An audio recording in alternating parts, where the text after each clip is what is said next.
me parece que fue un día muy difícil para todos, o sea, para el presidente, pero también para los periodistas, porque era el día después de la inédita relatoría de hechos de la detención de Ovidio Guzmán. Es Irving Pineda, reportero de TV Azteca. Está hablando de la mañanera del 31 de octubre del 2019, al día siguiente del Culiacanazo, el escándalo que estalló después de que las autoridades hicieron un operativo para detener al hijo del Chapo Guzmán. De hecho, lo detuvieron, pero después decidieron liberarlo por las presiones del cártel de Sinaloa. Están muy excitados. Vamos mejor mañana a seguirle, si les parece. ¿Qué pasa a las 15:17 cuando detienen a Ovidio Guzmán? En teoría, se iban a dar muchísimas respuestas a las dudas que habían surgido de esa línea del tiempo que se había presentado. Bueno, y entonces, ¿quién llevó a cabo esa negociación? O sea, ¿cuál pieza del cártel de Sinaloa negocia con las fuerzas federales? O sea, ¿quién? Ninguna. Pero si Azteca quiere, sí, poner eso, que lo ponga. No, presidente, no es un asunto de Televisión Azteca, ni mucho menos claro, un asunto de hechos, es un asunto mío, y perdón la duda. Irving empezó a recibir notificaciones en sus redes sociales, una tras otra, atacándolo. Y esta imagen Quedaste como un tonto con tus preguntas al presidente. que difunde la jornada Irving, eres uno más de la prensa sicaria y prensa prostituida. en primera. Ahí están tus super cuestionamientos, chayotero Irving. ¿Qué es un Irving Pineda y por qué no está haciendo el café y sirviendo? Plana de este militar retenido, Prensa prostituida. Mentiroso, manipulador, irrespetuoso. la difunde. Quiere llamar la atención. Y si ese periodista, Irving Pineda, claro ejemplo de hashtag es producto de Irving Pineda, que intentaba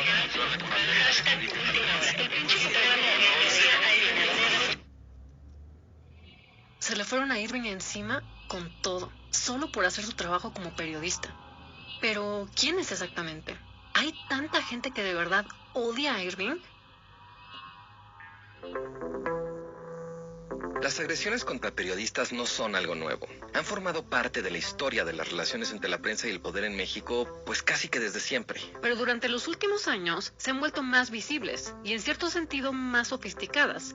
Digamos que se han ido perfeccionando. ¿Cuál es la diferencia entre un bot, un troll y todas las demás alimañas que acechan en el mundo digital? ¿Cómo las utilizan los políticos para desviar la atención o amedrentar a sus críticos? ¿Y qué efectos tienen esos ataques sobre el trabajo de los periodistas? El ataque de los bots y otras alimañas. Esto es un poco de contexto. Yo soy Carlos Bravo Regidor. Y yo, Lucina Melesio. No olviden darle clic al botón de seguir en Spotify para que se enteren cada vez que salga un nuevo episodio de nuestro podcast. Hoy es miércoles 28 de julio de 2021. El episodio de Irving en aquella mañanera de octubre del 2019 no fue un hecho aislado. Forma parte de un patrón de agresiones que ha estado creciendo durante los últimos 10 años. A la fecha continúa la, tradición de amenazar a reporteros con legiones de bots, trolls y toda esa fauna que habita el ecosistema de las redes sociales. Luego explicaremos qué hace cada uno de esos bichos. Por ahora digamos que muchos son cuentas falsas que buscan generar un enorme volumen de comentarios que altera de forma artificial la conversación pública. Aunque también hay nuevas formas de atacar, ahora de manera abierta. Desde el 30 de junio hay una sección en las mañaneras que se llama ¿Quiénes quieren las mentiras de la semana?, que fue especialmente creada para descalificar las publicaciones que no le son favorables al gobierno. Por lo pronto, comencemos por cómo se arman esos ataques en las redes. Del caso de Irving nos sorprendió, la virulencia del ataque. Es Rosana Reguillo, la investigadora del ITESO en Guadalajara que estudia desde hace varios años las interacciones manipuladas en redes sociales. O sea, los bots. Y no solo son bots, hay todo un zoológico de criaturas digitales. El bot es una línea de código, no es una persona. Pero luego viene enseguida lo que, ya se llamó los sock puppets, que nosotros preferimos llamar como semi-bots, en la medida en que son cuentas falsas que pueden funcionar automáticamente, pero que están siendo manejadas por una persona real, ¿no? O sea, ya no es un código, ya es una persona la que está manejando 10, 15, 20 cuentas. Se llaman marionetas porque tienen capacidad de reacción, porque tras de estas cuentas hay usuarios reales. Y luego viene el siguiente nivel en la cadena alimenticia. Que son los llamados troles, que son estas cuentas también falsas, perfiles falsos, que se utilizan fundamentalmente para estigmatizar, para descalificar, para denostar personas, ¿no? En términos generales, de periodistas, de defensores de derechos humanos, y que, digamos, su actuación es muy perversa. Entonces los bots son como algoritmos que en automático postean o replican mensajes desde cuentas falsas. Son como programitas, ¿no? Que reproducen los mensajes en masa. Y eso fue lo que hizo que se volvieran súper fáciles de detectar. Y luego vienen los soft puppets, las marionetas, que hacen lo mismo que los bots, pero que además a veces interactúan. Exacto, porque aquí ya son personas reales las que están, no una línea de código. Y bueno, al final vienen los troles, ¿no? Los que desde un perfil falso atacan directamente a alguien en específico, como le hicieron con Irving. Pero no solamente con uno, o sea, con varios perfiles falsos. Pero bueno, ni nos clavemos tanto con los nombres, Estamos apenas viéndole los tobillos al monstruo, entonces indudablemente hay mucha terminología, digamos, propia del investigador, ¿no? Volvamos al caso de Irving. Rosana y su equipo estudiaron más de 21,000 tweets que lo atacaron desde aquella mañanera hasta 2 semanas después para ver si ese ataque era orquestado. Y a partir de ahí surgió este hashtag de Irving Chillón, que nosotros seguimos y que nos lo seguimos encontrando cuando analizamos otro tipo de hashtag como prensa corrupta, prensa sicaria, y sigue apareciendo, están atacando con tal virulencia que esto se traduce en ataques físicos. Lo digital es real y tiene impactos en lo real.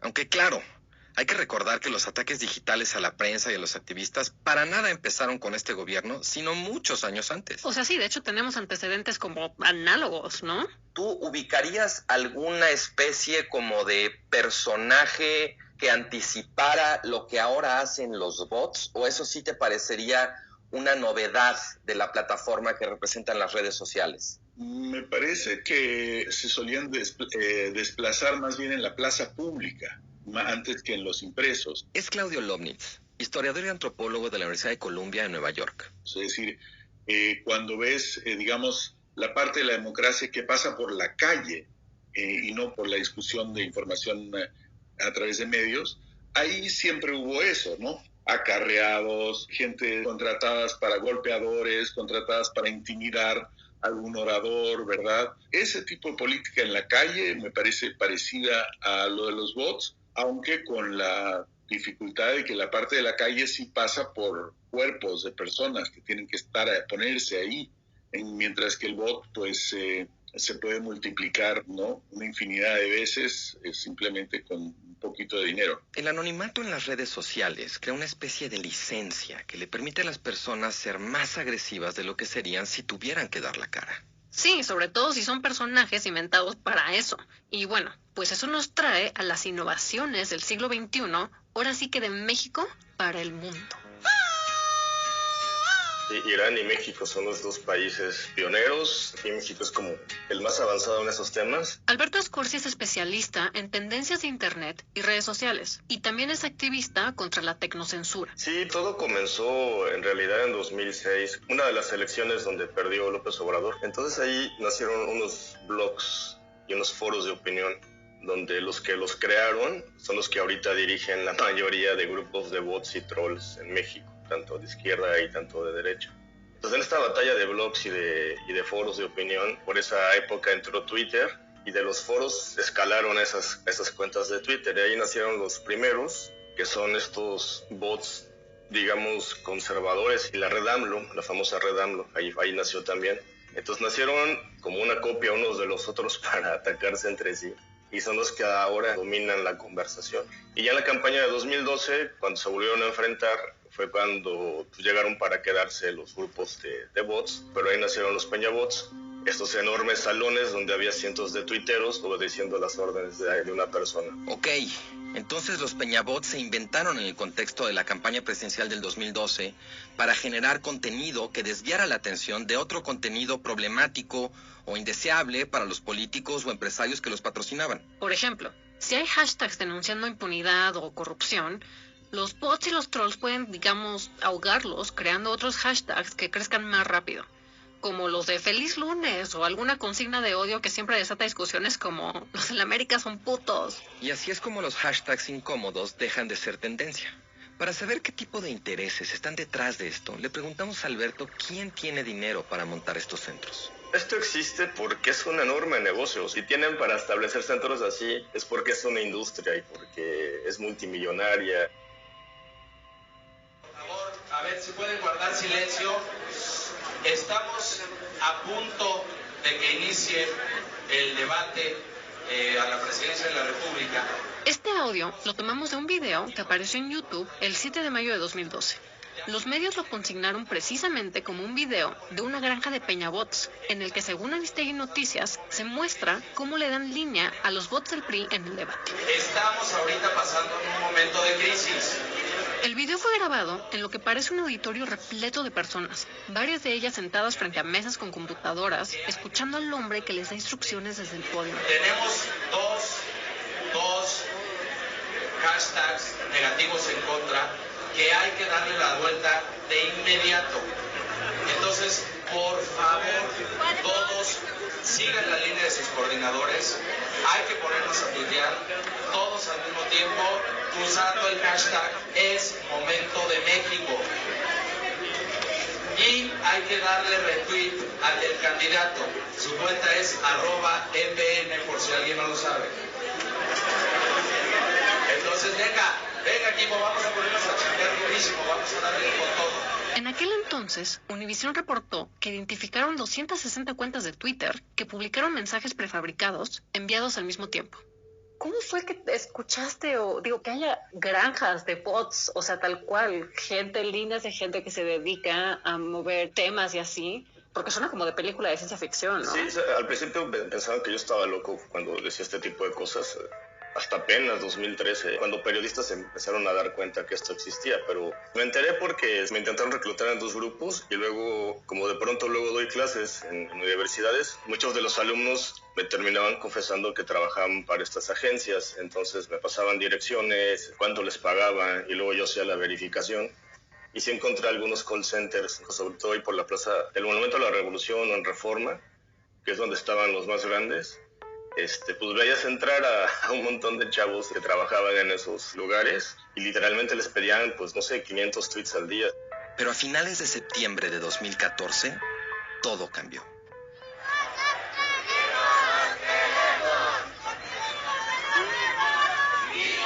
Las movilizaciones por los 43 estudiantes desaparecidos de Ayotzinapa fueron de las más grandes que ha habido en México, tanto en las calles como en las redes.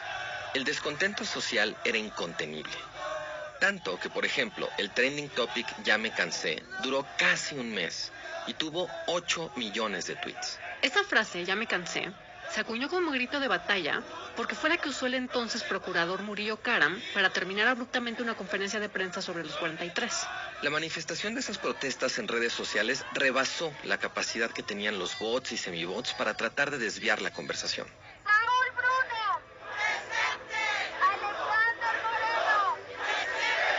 Twitter empezó a cancelar las cuentas falsas porque se volvieron muy fáciles de identificar.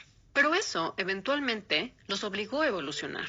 Hoy en día ya casi no existen bots, o sea, se les quedó el apodo de bots porque trabajan de eso, pero realmente ya bots ya no se usan porque eran muy fáciles de detectar. Cuando se hace un trending topic, pues dejan muchos datos como su geolocalización, su ubicación geográfica, que te permiten hacer inteligencia abierta. Entonces así puedes localizar a muchos de los troll centers. Ya no tuvieron la capacidad de crear trending topics como tenían antes. O sea, lo siguen creando, pero cada vez les cuesta más dinero y más tiempo. Y más bien ahí empezó las amenazas a periodistas y activistas. Era más fácil localizar quién era el que generaba el problema y generarle un ambiente de miedo. Y así lograban silenciar los futuros trending topics. Y contrataron empresas que hacían análisis de trending topics para localizar a los nodos principales. Los bots como tales cayeron en desuso, aunque el término bot llegó para quedarse en nuestro vocabulario. Pero los ataques siguieron, ¿eh?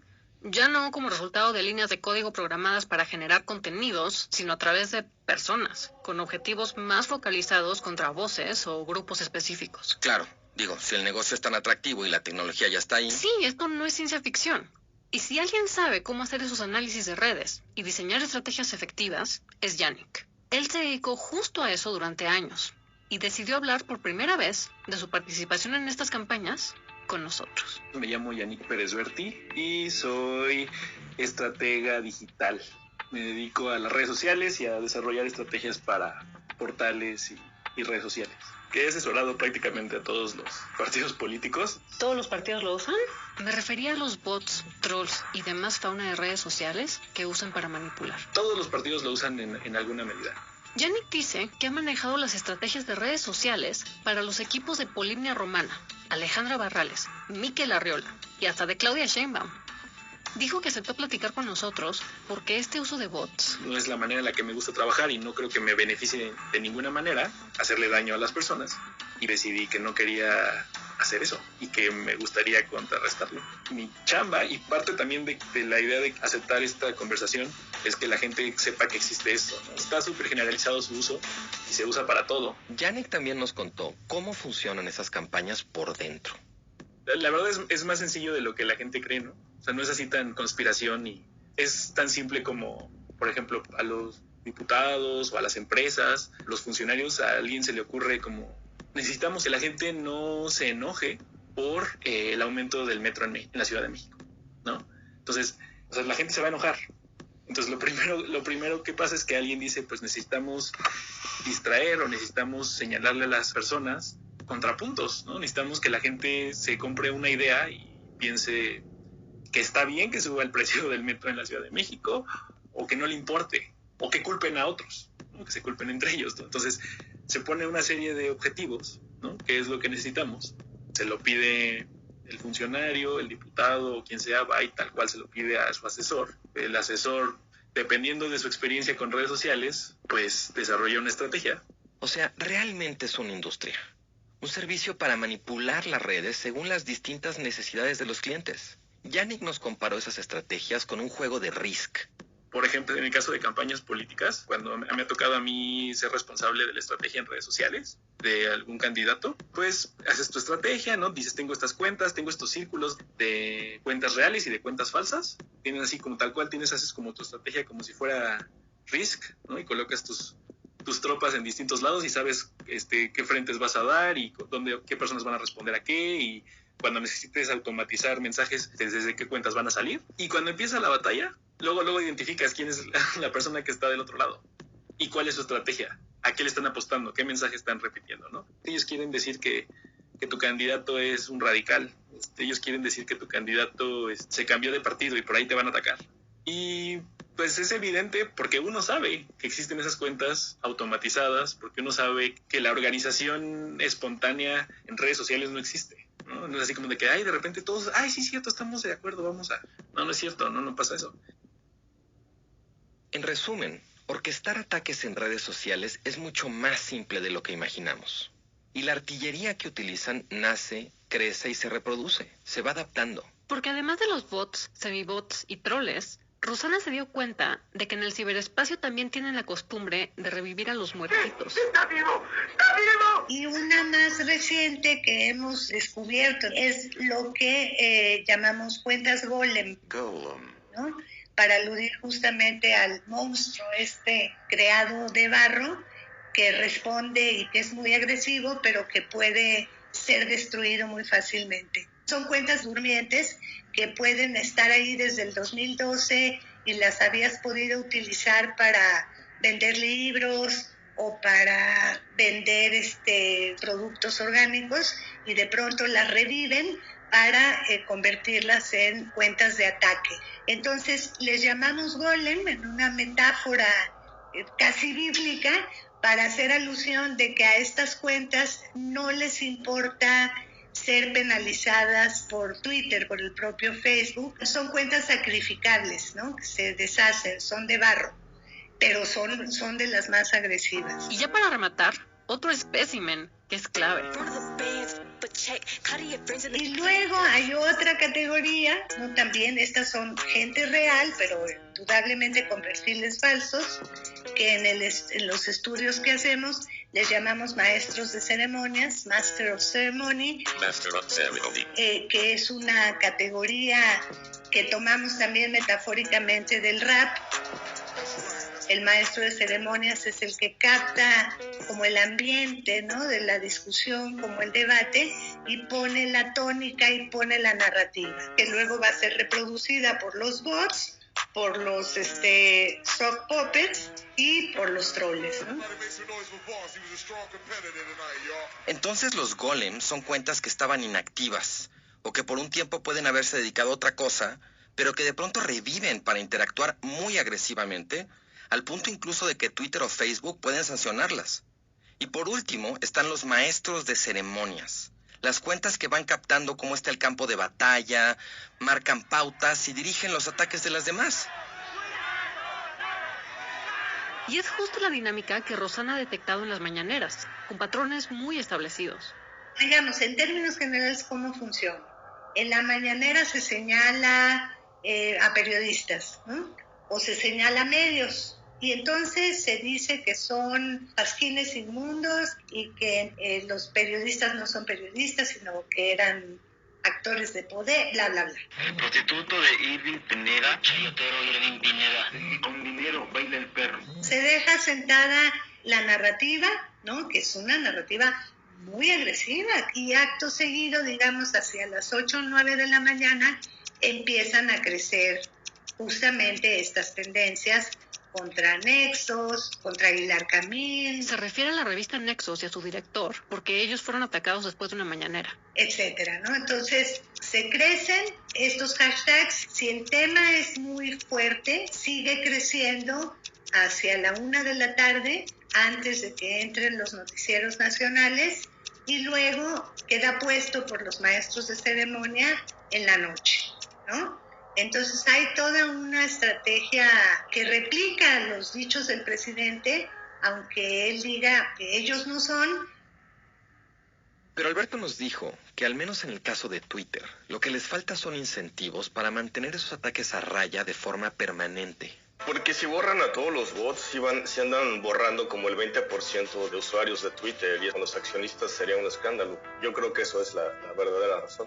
Y solamente actúan cuando sale un informe, como suele pasar cada año, de una ONG que muestra lo horrible que está la situación, ¿no?, de la manipulación. Y borran 1 millón de tweets y de cuentas, y ya todo vuelve a empezar.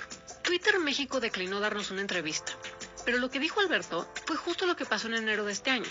Cancelaron varias cuentas pro gobierno, pero las agresiones regresaron. En mayo y junio, por ejemplo, Penilei Ramírez, Pamela Cerdeira y otras periodistas denunciaron ser víctimas de agresiones masivas en redes por su trabajo y por ser mujeres. Facebook dijo en un reporte que previo a la elección de junio, en México eliminó casi 1.800 cuentas y 1.900 páginas, todas ellas vinculadas con conductas inauténticas coordinadas, o sea, bots. Y ese mismo mes, en junio, el gobierno inventó una nueva forma de desacreditar a las voces disidentes. Estaba desayunando y una persona me dijo: te mencionaron en la mañanera y cuestionaron tu reportaje.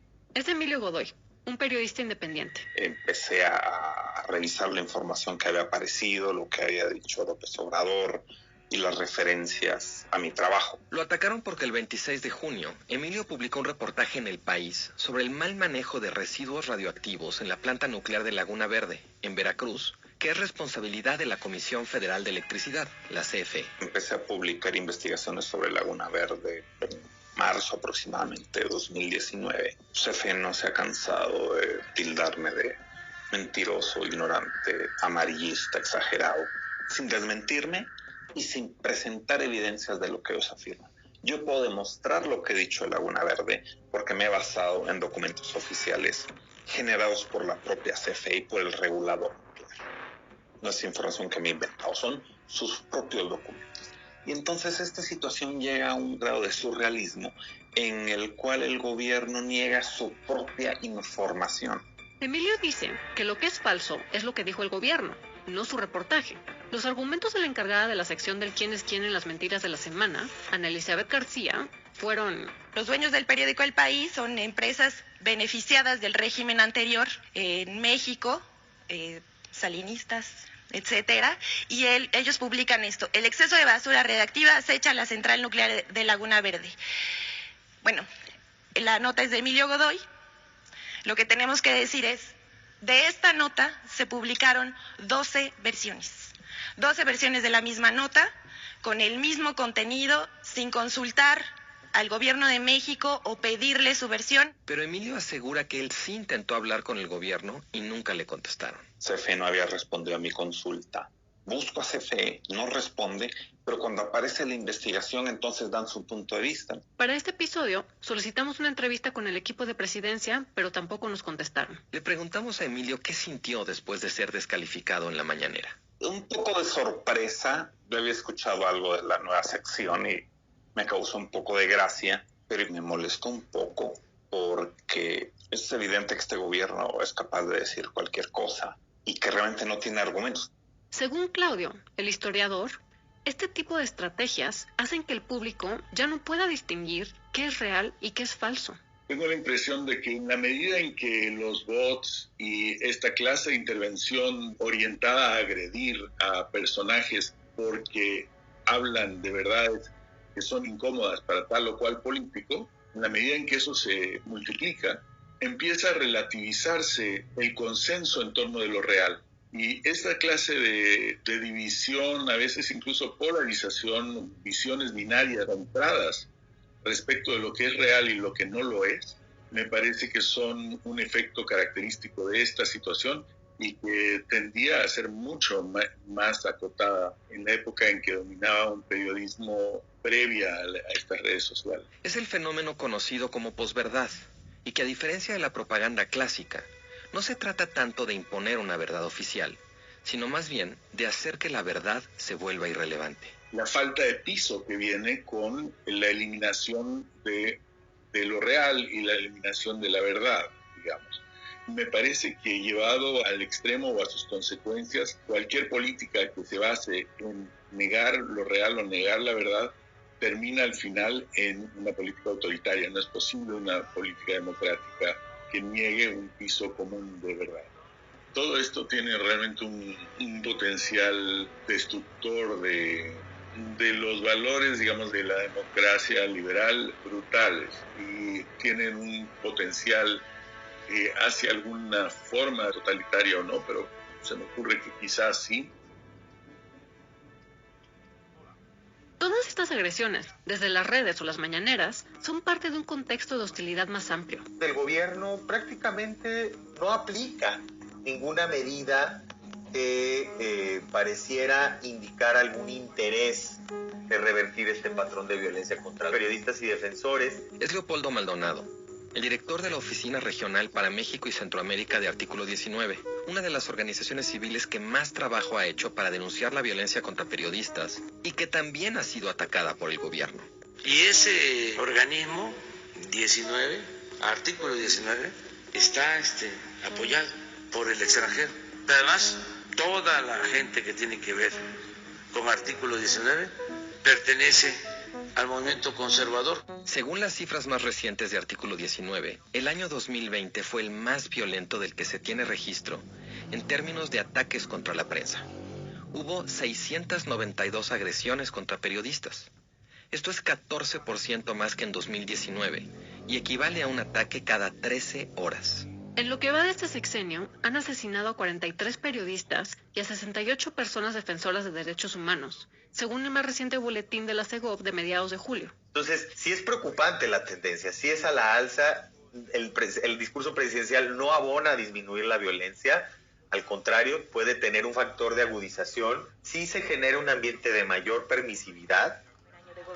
Entre gritos de chayotero y vendido, los asistentes intentaron... Un mes después de que Irving cuestionó el Culiacanazo y denunció los ataques que recibió en redes, ocurrió otro incidente. El día del informe estaba yo en mi cobertura de televisión, no había señal de celular. Yo me salgo del corral de reporteros y pues yo me comunico a mi mesa de información diciendo, oigan, pues yo no puedo comunicarme porque tengo una bronca, ¿no?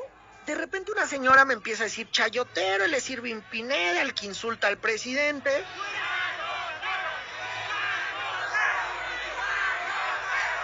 Yo el incidente lo minimicé porque yo estaba hablando por teléfono. Entonces yo dije, bueno, pues mira, la señora está en toda su libertad de decir lo que quiera. Dije, está muy bien. Y empezó una señora a gritar. De repente se empezaron a acercar más personas y empezaron a decir, este es el chayotero, el ratero de Televisión Azteca, este es el que nos insulta, el que nos hace. Y empezaron los ataques ahí, y yo lo dejé pasar hasta que yo ya me vi rodeado de pues decenas de personas. Y luego vi que un señor se puso más violento, luego un señor me empezó a aventar dinero, un señor en medio de esa aglomeración me pateaba, pero yo no podía ver de dónde venían las patadas hasta que yo me intenté subir a un pilar que estaba ahí para decirles, oigan, a ver, cálmense, podemos entablar el diálogo, pero la gente se ponía más violenta y más violenta y más violenta y más violenta y más violenta. Y pues yo lo único que intenté fue calmarlos, porque yo decía, si no los calmo, pues yo aquí voy a salir o en el hospital con una mega golpiza o voy a salir casi muerto. Y pues de eso no se trata esto. Usted dio miedo que te lincharan. Sí, porque yo sentía que se estaba prendiendo un cerillo, así te lo digo. Yo sentía que había un cerillo prendido y entonces yo decía, ¿qué es lo que va a pasar? No lo sé. Entonces yo intenté calmar a la gente, luego llegaron pues autoridades del gobierno de Ciudad de México a intentarme rescatar. Los policías no se quisieron meter de cómo estaba la gente de encendida, imagínate. ¿Cambió tu forma de cubrir tu fuente? Fíjate que yo intento diario minimizarlo, la verdad, pero te soy honesto, hay veces que sí te preocupa un poco, hay días que yo digo aguas, ¿no? Por ejemplo, a mí una aglomeración, más allá del virus, de la pandemia, a mí me da miedo una aglomeración desde ese día. Y como reportero, pues tú tienes que acostumbrarte a meter a las aglomeraciones, ¿no? Porque pues esa es tu chamba, nos guste o no nos guste. A mí me dan miedo las aglomeraciones. Sí, a veces me preocupa, porque lo que hicieron ese día fue intentar callar una voz. Yo sentí que ese día querían callar una voz.